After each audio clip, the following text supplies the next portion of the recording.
Hey, good evening, Thursday night, and welcome to another edition of Bishop and the Rabbi. Tonight, we're going to do something on Bishop and the Rabbi we have never, ever done. Can you believe it? Something brand new, so stick by. Stay tuned for some exciting developments. So glad you're here. As you sign in, let us know who you are, where you're watching from. Get us your city, your town. Hey, if it's your first or second time, introduce yourself. We love to have visitors.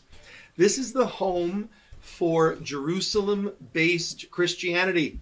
What did it look like in those early days of Jesus, Yeshua, and his disciples? Before this concept called Christianity was birthed, the original disciples of Jesus, the original teachings of Jesus, how do we understand Jesus in his context, his historic context, his religious context, his cultural context? Many of us have faith in Jesus. We want to try to understand the faith of Jesus. And that's what we do through Bishop and the Rabbi. As we talk, we have guests on this program who are relatives of Jesus. Can you believe it? They are relatives. They are cousins, distant cousins, but cousins nonetheless. So we're glad that you are here tonight. I'm super excited about tonight's episode. I have some quick announcements, and they are important. This Sunday, here we go. New Jersey celebrates Israel. I need all of you to help me in Jersey get the word out. Send an email, hit the share button. March the 12th, this Sunday, 6 p.m., Abundant Life Family Worship Center, New Brunswick, New Jersey. This is the amazing church of Pastor George and Mary Seawright. Of course, we brought George Jr. to Israel with us on our young leadership mission, and now they're opening the church to us. They're getting ready to bring a tour over to Israel. But this is the first time they are hosting a New Jersey Celebrates Israel. Beloved, listen to me. We are facing rising anti-Semitism right in front of our eyes as never before in this nation. You and I need to respond. We need to make it clear to the Jewish people and to culture in general that anti-Semitism will not gain a hold in this nation. So I want you to be there. The Consul General of Israel, Asaf Samir, is our special guest. Rabbi Erica Gerson and her husband Mark Gerson will be with us. Rabbi Joseph Potasnik of the New York City Board of Rabbis is going to be there. Many, many different pastors and guests. Pastor Ali Farrell, the Resting Place crew are going to be there. We want to see you on Sunday night, 6 p.m., New Brunswick, New Jersey. Then April the 1st, I will be in Rancho Cucamonga, California. We will be hosting what we think is the world's largest interfaith Seder ever.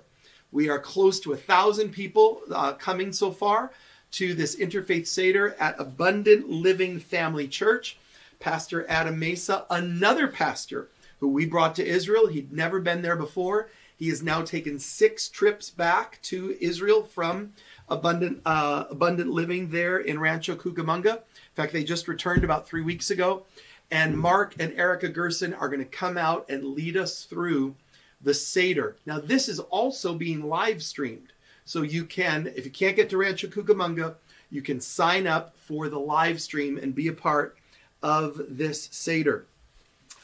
This is your year to come to Israel. I want you to join me in Israel on September the 26th. We'll have the Day of Prayer for the Peace of Jerusalem.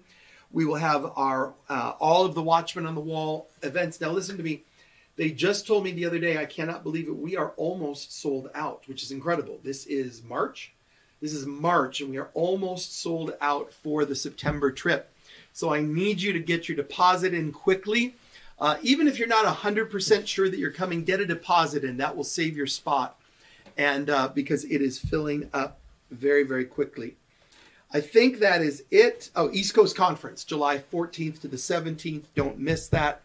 But there'll be more information soon coming about that. I am so excited, and I'll tell you why. In all the years that we've done Bishop and the Rabbi, and I think it's 4, we pivoted during COVID. We started Bishop and the Rabbi during COVID. Never have we had a live guest. But tonight, Rabbi Matthew Gewirtz is live in studio with us in an undisclosed an undisclosed location here, coming live to you. He's been with us before. His claim to fame around here, he has an illustrious bio. I'm going to read it. But his claim to fame around here is that he is the rabbi of Mark Gerson's parents. All right? Mark Gerson's parents, who we know and love from Torah Tuesdays. They attend his synagogue. He's the senior rabbi of B'nai Jeshurun in Short Hills, New Jersey. He's a regular contributor to numerous publications. He's a prolific writer. His brand new book, which I was honored to write an endorsement for, is called To Build a Brave Space, The Making of a Spiritual First Responder. We're going to talk about that in a little bit tonight. His wife, Lauren, is very active in the Jewish world. They have 3 amazing children, one of whom is studying in Israel right now. And in a moment when we come back, he's going to join me right here live in studio. So stay tuned.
This is Robert Stearns. Hey, I want to thank you for tuning in. I really believe that learning is one of the greatest joys in life. And one of the greatest ways to learn is simply to have meaningful conversations, both with those who come from a similar background as yours, as well as those whose background might be very different. So my hope is that as we connect and converse with leaders from all around the world, that we will learn and grow together. If you're new with us, hit the subscribe button and we'll deliver the new episodes to you right away. So wherever you are, on a run, in the car, at the kitchen table with some coffee, welcome to the conversation.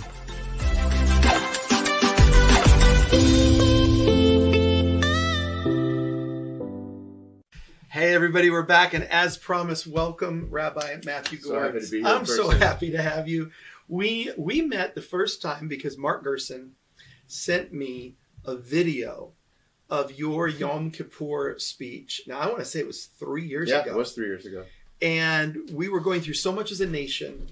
Not only were we under the intensity of COVID, which was still relatively new, et cetera, but it already had started becoming more and more politicized. We had the George Floyd issue that, George Floyd's murder that hit our nation.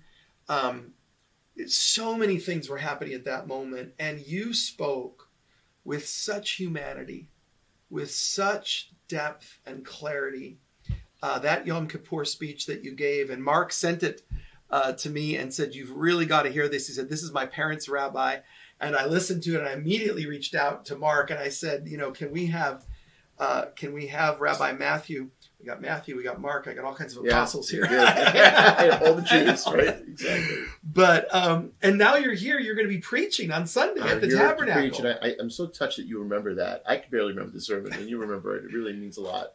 Well, it was extraordinary. And now you're going to be, tomorrow morning, you're preaching for us at the Tabernacle. We are taping this, folks. This is not live, but it's going to be amazing.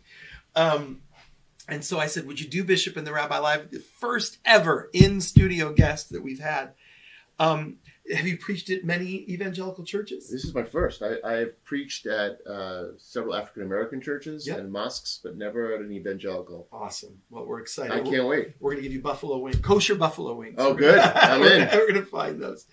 Hey, tell us as we start, what was your journey? And we're so excited about your new book.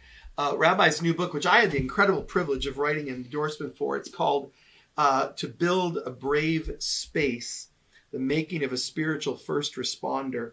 And you talk about the need in our country and in our world to build what I would call true tolerance. Yes. We need true tolerance, and we're living in this cancel culture moment. And we are increasingly speaking to our own echo chambers, yelling louder and louder, hoping that we'll drown out everyone else's voice. This is not the path of God. No. This is not the path of spiritual maturity. Tell us about the book. So I became existentially depressed.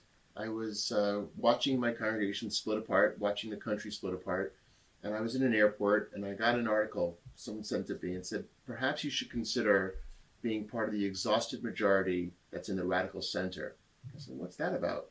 And it basically said that they believe that 65% of our country is exhausted, so we don't speak up. And that if we talk to each other, perhaps we could be radically committed to listening to each other. I don't want to interrupt you. No, please. But exhausted, and I would say increasingly maybe even scared. Because if you speak out right now on anything, you can be a target. In fact, you are targets. I mean, you get thrown out of college classes, you lose your job, et cetera, et cetera. And by the way, this is not about permission to do things that are out of the ethical realm. Right. It's about, this is what I said at a dialogue last week, put on your seatbelts and do not get up. Meaning that no matter what the opinion on the other side is, unless, again, it's violent, then you have to sit there and be uncomfortable and be able to understand what it means to delve, to evolve, and to grow as human beings. So I get this article. I read about sociologists, about academics, about all kinds of disciplines that are involved in the radical center, including Congressman Josh Gottheimer, who's the head of the Problem Solvers Caucus, 85 Congress people who will not vote on anything unless those 85 people believe that there's a radical center there. And I thought, where are the rabbis? Where are the ministers? Where are the bishops? Where are the reverends? Where are the imams involved in this? So I went on to write an article called I Want to Be a Rabbi of the Radical Center for my professional journal. Mark Gerson, who you just mentioned, is married to a rabbi. She didn't read the article, but he said, oh, I'm going to take this professional journal and look at it. He calls me the next day and says, this has to be a book. I said, Mark, please, I have so much going on. He goes ahead without asking my permission, calls his publisher. The publisher calls me and says, Mark sent you to me. Mark, you're amazing. We all love you. You are amazing. And he says, this has to be a book. Incredible. And that's how it started. Wow, amazing. Tell us 2 or 3 of the core principles that as you went through this process, that you think those of us, because I agree with you 100%, the majority of Americans in today still just believe in common sense, treat others as you want to be treated, be kind, et cetera. What are the 2 or 3 principles that you kind of extrapolate in the book? So there's a reason it's called a brave space, not a safe space. Now, you and I both believe sanctuaries and all places that are metaphorically sanctuaries should be safe. Right. But this generation of people coming up, when they are too uncomfortable, raise their hand and say, safe space, and that means the conversation's over. Yeah. And when I went to college, I'm sure you and I are not that far apart in age, my professors on purpose made me uncomfortable, A. B is I never knew what political party they were associated with because they kept on taking the devil's advocate, the different, and it made me grow as a human being. And now people disappear from conversations because somehow they're uncomfortable and not unsafe. Again, I want to make clear, safety is of course a priority, but once you're in a safe space, then be brave and make sure that when you state an opinion that's not your own, that you're not leaving just because you don't like it. Wow. That's okay. So that's A. B is that we live in a country where I believe that people need to be able to hear each other's truths even when they're opposite from their own. The Talmud, the second major body of Jewish law, says that when you hear a truth that's not your own and it really makes you angry, it's probably because that truth you know inside is actually true. And that means that it's really enraging you because you know that something you disagree with might actually have resonance of truth in it. And that means you better pay attention a little bit more. The third is I'm going to tell you by way of a story that I grew up in Manhattan most of my life. Very, very, very anti-gun. I would go as far as to say that I was anti-Second Amendment, although I didn't know enough to say that. So I go to a conference, not a conference, a fellowship, and they say, the Talmud also teaches that you can't just put on the shoes of someone else, but you actually have to teach their point of view to understand what they're saying. So I get the pro-gun point of view. So I go and I'm doing like a good boy, doing my homework. I'm looking up Talmudic references and, looking at different civil rights organizations. To defend a Second Amendment. To defend. Yeah. And a younger rabbi, probably 30 years, 20 years my junior, says, you're not taking this seriously. I said, oh, who do you think you are? You don't even know anything yet. He said, I'm not trying to be disrespectful. I just think you're doing the exercise, but you're not resonating with it. How are you emotionally attached to the opposite point of view? And out of nowhere, this beautiful young man brought me back to a memory. I'm walking down Eastern Parkway in Brooklyn. My dad lives there. My mother lived on the Upper West Side. They were divorced. My younger sister, my father, and I. My father is probably our age now. I thought he was very old. English professor. Not a burly guy. We get jumped from behind. 2 guys jump us. One guy puts a knife up to my sister's neck. My 12-year-old sister, I'm 16. Oh, my word. My father, again, not a violent, goes right into action, starts physically really just battling this other guy on the ground. They're going at it. And I say to my father, Pop, he has a knife. He doesn't hear me because he's in the fight. And then I look at my sister and she says, please don't kill me. And I said, Pop, he has a knife. My father looks up, a knife? As he looks up, the guy rips his wallet so hard from his pants that he takes the whole pocket out of it. My father gets up. The other guy starts to run away, and he yells as he's running away, cut her. And my sister looks at me, who looks at my father. Oh my God, what a story. And these 15 seconds feel like 2 hours for me. And I'm thinking, my sister's about to have her throat slit right in front of me. And then it occurred to me, all these years later, had I had a gun, and you already know me well enough to know that I'm not a violent guy, without compunction, I would have blown this guy's head off. And to this day, it wouldn't have bothered me because saving my sister's life in that moment was more important than anything. Obviously, I'm telling you the story because he left, let her neck go, and ran away. But so that week, I was on Morning Joe, the national television show, and Newtown had just happened. And Joe came from a Second Amendment family, and I came from an anti-Second Amendment family. And on national TV, we said, can't we both move away from our positions and become pro-gun safety and not anti-Second Amendment? Meaning that if a farmer in Kansas who has no 911, no, they have 911, but it takes 30 minutes to get there. In Manhattan, it takes 30 seconds. Can't you agree that that guy needs to defend himself? And for me, when I have cops nearby, I don't. And can't we decide that we all think that children shouldn't be killed in their schools? No one should think that. So what can we do to protect our children without necessarily taking guns out of people's hands? And at the same time, we could also have talks about, heavy ammunition, et cetera, et cetera. Anyway, the point is that, what's my third point? Typical long-winded preacher, excuse me, I appreciate the time, is that maybe we could have good faith discussions. And I mean good faith. I don't mean listening to you so I could convince you. Really listening to you, and then you listening to me. And also, there's something called being grown-ups. Like, we're not just going to be good faith, we're going to be grown-up about it, and we're really going to listen to each other, not to convince, but be willing to evolve. And that would be the third point of the book. Wow, what a story. And thank you for sharing that. Folks, it's To Build a Brave Space. The link is right now in the comments. The link is in the comment section where you can get a copy of this. And I'm so honored to have given my endorsement to this along with my friends, Rabbi David Wolpe and Senator Cory Booker and others. So pick up a copy of this. Amazing. Now, Rabbi, listen, I want you to feel free to go in one of two directions tonight. We've got Ki Tisa. So folks, we're in Exodus chapter 30, verse 11. All right, Exodus 30, verse 11. But I also know we're just coming out of Purim. Yeah. So you go in whichever direction you want to, you feel led tonight, and we'll just have a conversation. Absolutely. Exodus 30, verse 11, we start talking about bringing the offering, the half shekel that is necessary to bring into the sanctuary, as they're going through all of the rules, the duties, the operations of the sanctuary. But we're also just coming out of this incredible Purim time. So, Rabbi, you start us off, and we'll bounce off wherever you want to begin. Well, let's start with the half shekel because So to start there, let's start with Ki Tisa means it's that you to are count, you're counting, but so this half shekel comes right off of it. Exactly. You're counting the half shekel because it is preventative, meaning that I'm going to go back to a different story because you support Israel in ways that many Jews don't. And so I want to lift that up and thank you for that solidarity and that friendship. It means everything.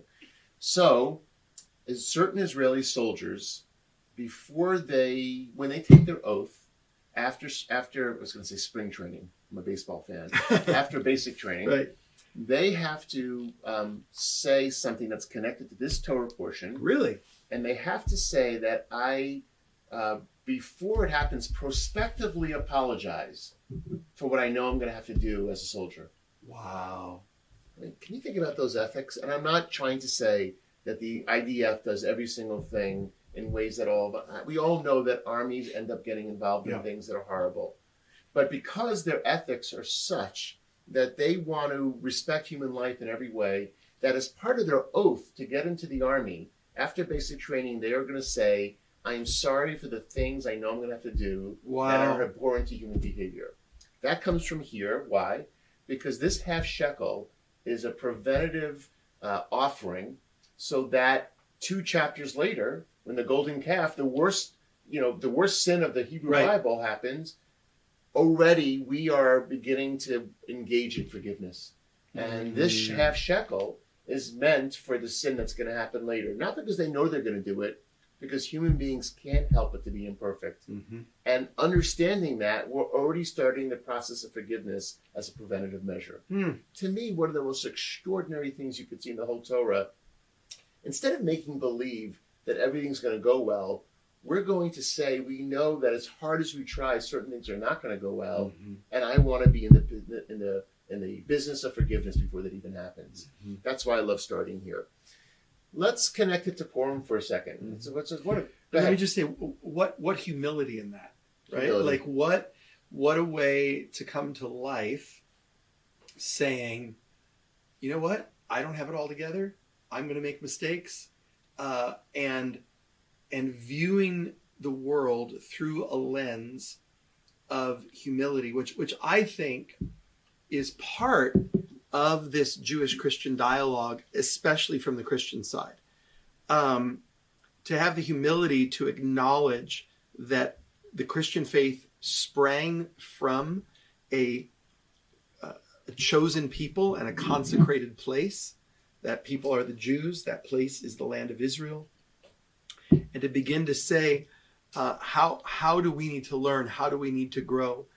There is a certain triumphalism in Christianity, which is beautiful, is inspiring. It brings hope. It brings a sense of victory, a sense of freedom. We love that. I think in Judaism, it's similar maybe to the Passover moment, right? Where it's like, we're out of Egypt, thank Yes. God we're out of Egypt.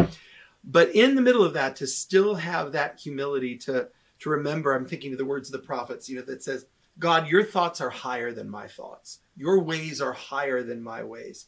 And so let me approach life with a certain penitence, a certain humility, so that each and every day we can be moving, in Hebrew, leat leat, step by step, glory to glory, moving forward. So I love that. But so you're pivoting to Purim from Kitisa. Well, Esther, who's the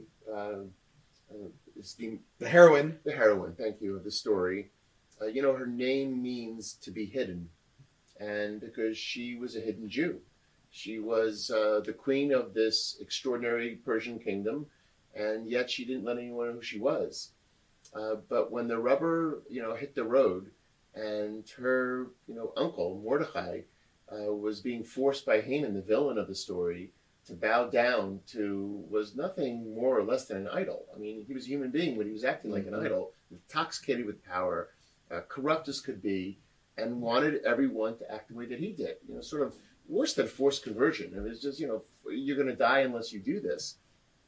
And she steps up in this incredibly humble way.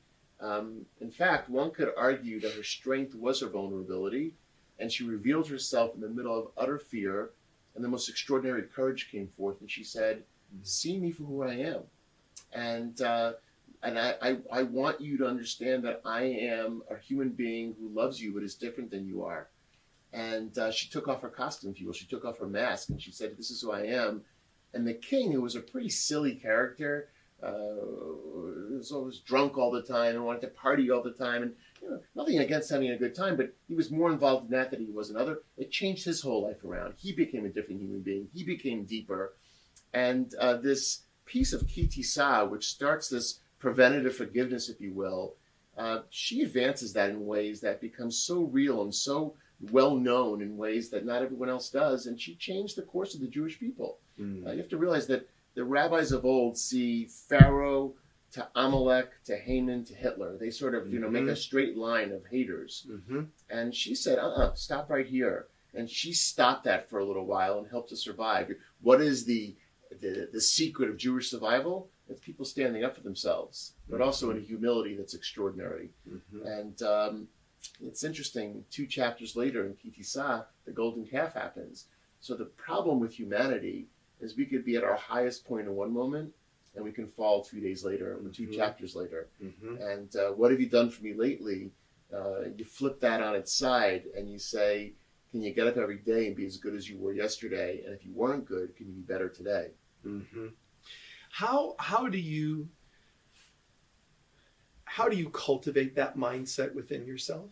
What spiritual disciplines are meaningful to you in becoming a human being who is aware and growing How do you bring all that out of the abstract into your everyday life? You know what?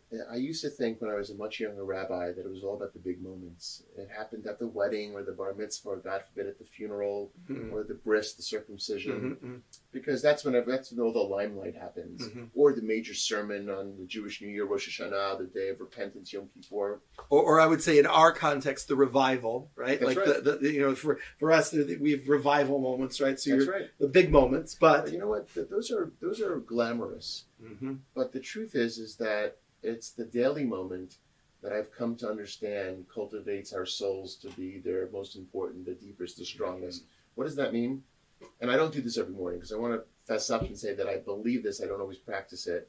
Which again, the fallibility of human beings. But you gave your half shekel on the way. I did. So you've got your forgiveness already. You get up in the morning, and the fact that you are still alive, before you even hit the prayer book, before you get it's not even in the prayer book, this prayer. You say, Modeh ani lefanecha.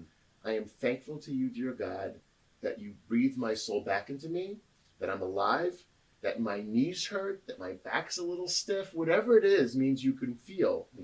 And when you acknowledge the blessing of living in the morning when you wake up, you start to cultivate a humanity that is humble. Wow.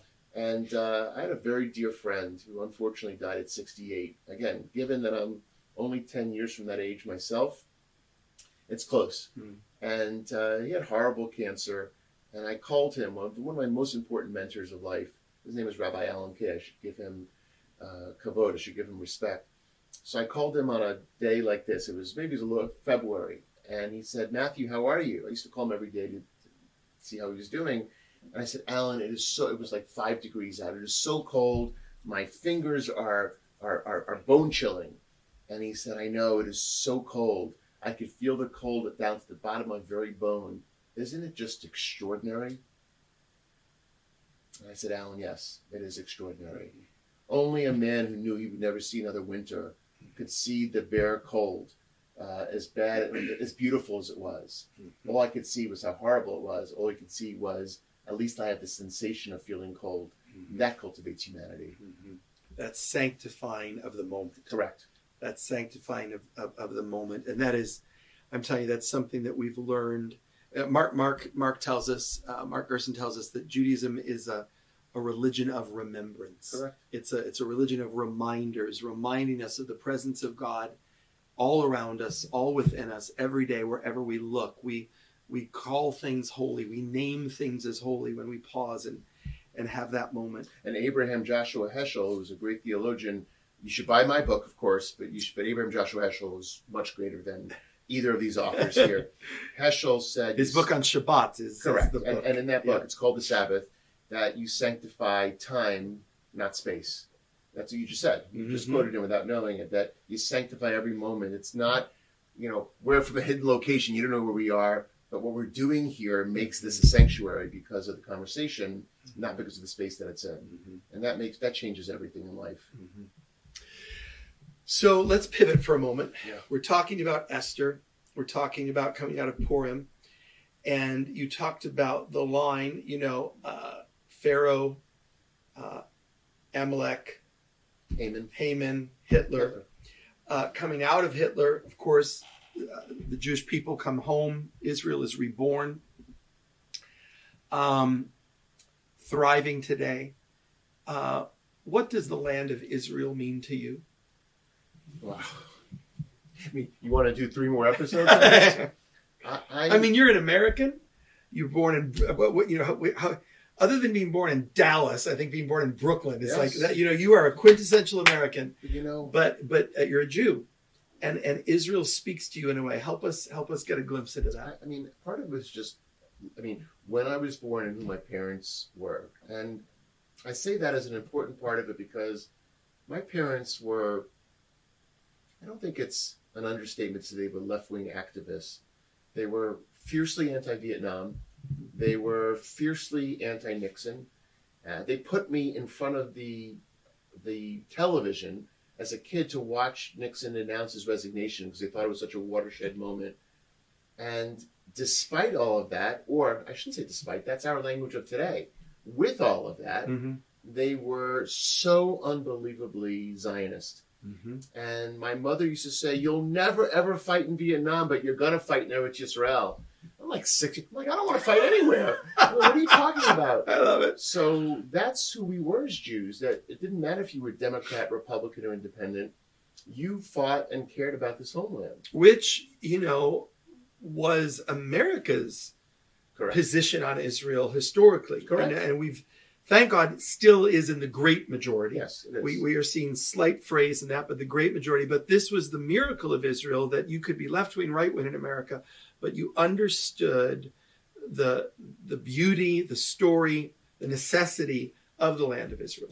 All of that was clearly a part of my house. And then you realize the things that sort of set my childhood. I don't remember it, but I was alive when the 6-Day War happened. Mm-hmm. I had nightmares during the Yom Kippur War because I was so aware of that war. Wow. I remember vividly, and this is in my book, my rabbi fasting 11 days in a row for the massacre in Munich. The 11 Israeli. Yes. He fasted 11 days in a row. I remember pulling my father's suit jacket and saying, how he's going to die. And he then, reported back to me that he meant he'll break it every night. Mm-hmm. But I thought, as a sports fan, a Jew, and someone who loved food, giving up one in the name of the other for faith. Mm-hmm. And so all of that happened in my childhood. So I didn't get to Israel until I was 17 years old. But I lived in Israel in my heart my whole life. Oh, come on. I love that. I mean, I'm sort That's of nerdy beautiful. for saying, I remember the New York Post saying, Sadat says to Begin, no more war. And I was just, again, a nerdy kid. It was either the New York Mets or Israel. Mm-hmm. And I could not get enough of that. And then, But then, and this is unfair to you, Yeah. but then if your parents leaned left, was it because, did their parents escape the Holocaust? What was it doesn't sound like they were overly Orthodox. no. Okay, so where did My father, I always say was barely born in America. He was born here, but probably made in Europe and born in America. right, okay. And he didn't speak English till he was 4. Okay. He spoke Yiddish and had a Yiddish accent till he was 7. Okay. Which is why his parents didn't ever let him into the donut business. Which I always said, why not, Dad? Instead, they wanted to perfect American language, which was English. So he was brought. He lost 24 of his first cousins in Europe. And the story, by the way, this didn't even affect me in a traumatic way because it was just narrative. My great-grandmother, his grandmother, we know from a letter that her head was rolling down the street of Poland. Like they cut her head off. And so, yes, that's what and my other side of the family was really actually communist. They came from Russia. My great-grandfather at 14 came over by himself and sent money and brought everyone over. So that was left-wing communist. My father came from a more Orthodox background, but they all understood what could happen if we didn't have a homeland that could support it. Like I believe, and you could academically disagree, but not emotionally, that without a thriving Israel there, Jews have no hope here. Mm-hmm. I don't mean that in my lifetime. I think I could probably live out my life without Israel, but not much longer. My kids won't have a lifetime here. And I believe that because of where my parents and grandparents came from. I always say if my father saw what happened in Pittsburgh with the shooting, a Tree of Life, in Poway, if they saw Jews getting beaten up on the streets of Manhattan or Los Angeles, or the Kanye West and the Kyrie Irving, he is spinning in his grave. It's just, so even though my father was a secular, he hated synagogue. I can't believe it. He produced a rabbi. The opera, the theater was, but he produced a rabbi because somehow he inculcated all that into me. And my mother, who was brought up, my grandfather had no bar mitzvah. My mother had no bat mitzvah, but she did it because she believed that somehow Jewish longevity and identity was ultimately important. So again, I never lived in Israel. I was never in Israel until I was 17, but I lived there my whole life. I get there, and it all comes together. Mm-hmm. And I don't even mean religiously necessarily. I was shocked. And you know Israel so well. You go there and you're like, wait a minute, not everyone goes to synagogue? And where's the bagels and lox? Mm-hmm. It's falafel and it's nationalism in some ways more than it was religion. Now, a lot of that has changed since then. So the land of Israel is the place, excuse the metaphor, is the girlfriend that I feel like I'm cheating on by living in this country. And I love America. I am as patriotic as they come. And yet I feel so connected to the land of Israel, to the people of Israel, that when I'm not there, I feel like I'm cheating on someone that I love. And believe me, I love my wife. But I tell my kids and I tell our congregation all the time, living in Zion is really also a state of mind. I mean, it's just no matter what we're doing, putting ourselves in connection, in alignment with Jerusalem. When you went at 17, was it to do a gap year? Was it to, what did you do? They didn't call it a gap year then, but that's what it was. But my father was going off to Shanghai to teach Shakespeare to graduate students who spoke English. And I said, I'd like to go with you. And he said, great. And the Chinese government, for whatever reason, arbitrary reason, said, no, we'll take one of your daughters, but not the son. We don't want men here with you. So my big act of rebellion as a kid, I was not a rebellious kid, was, well, I'm not going to college, I'm going to Israel. Hoping that it would start a fight with my parents. And they said, hey, it's a great idea. I know. And off to a kibbutz I went. Wow. You went to a kibbutz? I went to the kibbutz Aliyah desk in New York. He brought a map out up here and he said, this is where you belong. And put me 20 miles south of Haifa in a town called Zichron Yaakov. And I was watching pots and pans, driving tractors. Come on. But mostly finding my Jewish identity and my manhood, to be honest. Yeah. Somehow being 6,000 miles from home, my parents didn't have the money. No less, they only called once a month. That's all they could afford. But they weren't visiting. They didn't text you. No, there were no text. No text. But I grew up a huge amount. But how long did you stay? For a year.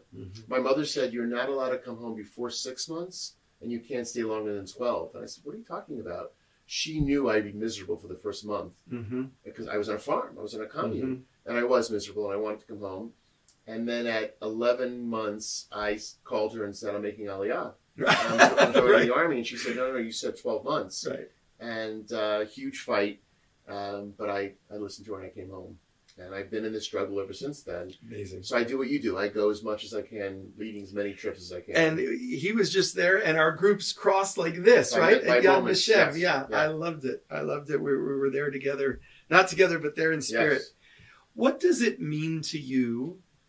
How does it feel seeing the support from Christians like Eagle's Wings? How do you interpret that? And don't just be polite, how do you process that? You know something? So we talk about humility. Let's be humble. Until about 7 or 8 years ago, I thought that there was a bait and switch going on. That other people beyond Jewish, not all people, but there had to be a religious motivation behind Christian, specifically evangelical support of Israel, and that ultimately, and I'm embarrassed to say this, but this was it's my book. We all have to grow. That support was about ultimately bringing a Messiah where we'd all. But you shouldn't feel embarrassed for that, because 2,000 years of church history should teach the Jews not to trust Christians. The reality is that what has happened to the Jewish people under the banner of the cross. Now, we would look at the Crusades and we would look at, these things and say that this was not at all Christianity. This was not at all the teachings of Jesus. Nevertheless, to a Jewish person, this happened under the banner, of Christendom. Folks, all the way up to the Shoah, the Holocaust, which happened in Christian Europe, in Germany, which was the seat of the Protestant Reformation. This is where the greatest genocide of human history and this violent plot against the Jewish people took place. So we understand and validate Jewish suspicion and cynicism. At the same time, we declare boldly to you that there is a new breed of Christian alive today. Well, and we stand with you without agenda. But there's a cognitive dissonance there, because I was brought up as a Jew to love all people, and it didn't make sense to me to be suspicious. Yeah. And even though the psychology of the generation before me had that, my father, established English professor, would never, ever, ever go near a German product his whole life, because in his mind, no matter how many years later, every German wanted to kill every Jew. And we had horrible fights about it. I said, Pop, how could you, as a Renaissance man, as a person who teaches critical thinking, ever think that way? He'd say, because it's true. And you get horrible fights about these things. And I said, you raised me with values different. So that's where all the guilt came from. And then, honestly, we only met 3-4 years ago online. This is the first time in person. And I thought, wait a minute. And by the way, before I agreed to come on this is my 3rd or 4th time with you, I studied you because I thought, this guy must want me. He must want me, meaning he wants me to be a Christian. Yeah. And in fact, everything was different, saying, I read some quote once, you said, it would be offensive to have something you love as much as you do to want me to try to convince you to come over to what I love. Well, you love is pretty good. And after all, we drink from the same umbilical cord. You have one parent, that we know. So that's what I thought. And when I understand that the motivation is about something that has to do with us remaining with our true truths, but loving Zion, you know, it's there's no better gift one could receive than that, because we're still a minority. I know my skin color doesn't look like a minority, but I do feel like a minority given what's going on in this day and age. And to have friends means everything.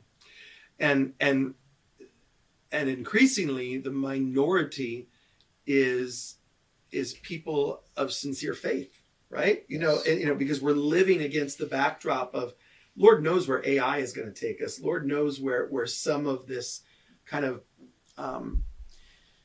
modern technological world is taking us. It feels to me like we're rebuilding the Tower of Babel, you know, right in front of our eyes. And yet it is faith that in so many ways makes us human. We could talk for hours, and we're going to, because we're going to get dinner pretty soon. And we're excited about you preaching tomorrow at the Tabernacle. Again, we rarely record, but we're recording tonight because we wanted to bring Rabbi live to us. Folks, I hope you see the importance of getting your heart aligned with Jerusalem, of understanding that this book was written by the Jewish people in a Jewish context, almost entirely to a Jewish audience. However, from its inception, God, through the prophets, and even when he speaks to Abraham, right? He speaks to Abraham, he says, all the nations are going to be blessed. So the plan of God was never that he loved one people group more than he loved other people groups. God forbid that God should be a racist and love one ethnicity more. But you met my 3 sons. I love my 3 sons equally. They're all incredible. They're all amazing. But one of them I've known 4 years longer, right? I've known him 4 years longer than the other. So I have more interaction. I have a different expectation from him. He's older. He has certain responsibilities. You have relationship with your children based on their birth order. That's not a perfect analogy, but it's one analogy to describe families of faith, and certainly Christian interaction with Judaism, since we came out of the Jewish root. And we look forward to the day where God makes all these things clear. But until that perfect day comes, we have to live in the real world. And that means I am my brother's keeper. I do work for justice. I work for peace. And we walk in mercy, right?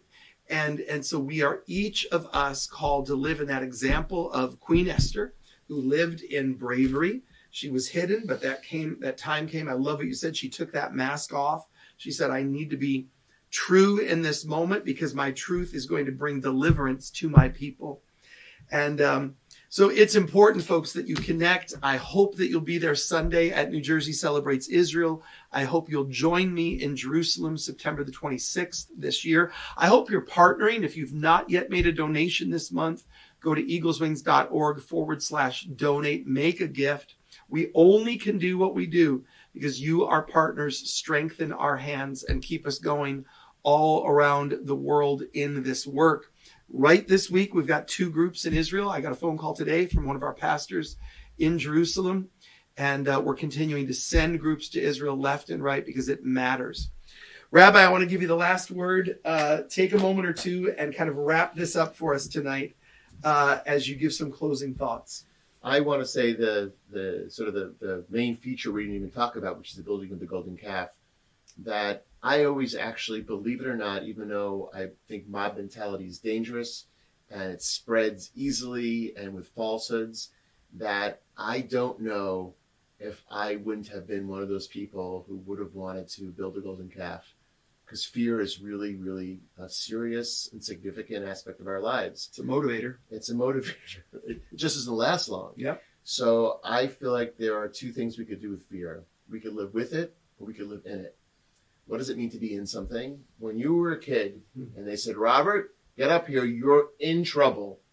When I was told I was in trouble, I sank. I became paralyzed. I drowned. I feared my parents and the belt or whatever else it was going to be. Living with something means that you understand that you have fear, but you're going to navigate like Esther did, with courage and with vision and with purpose and direction. And so I don't berate those people who fell to the fear of the golden calf. I actually think I might have been one of them, but I hope that what I would have chosen was to live with it and not to live in it. Mm-hmm. And I think that we have huge challenges facing us these days. But if we are the hope and we affect the change, then I do believe we can change anything and everything, and not in some magical way, but step by step, measure by measure, and heart by heart and soul by soul. Mm-hmm. And that's what I hope these kinds of conversations do, and which is why I'm so honored to be here in Buffalo taping. But yes, Thursday night will be as extraordinary, but tomorrow morning at church, I almost can't wait. So thank you. We're so excited. Folks, I want you to grab a copy of Rabbi's book, To Build a Brave Space. It's in the link right there. Thank you for tuning in. Hit the share button. That's what you can do right now easily to grow this conversation of Jerusalem-based Christianity. It's a conversation 2,000 years in the making. Yeah. It's finally happening. You're a part of it. Thanks for dropping by. Keep praying for the peace of Jerusalem.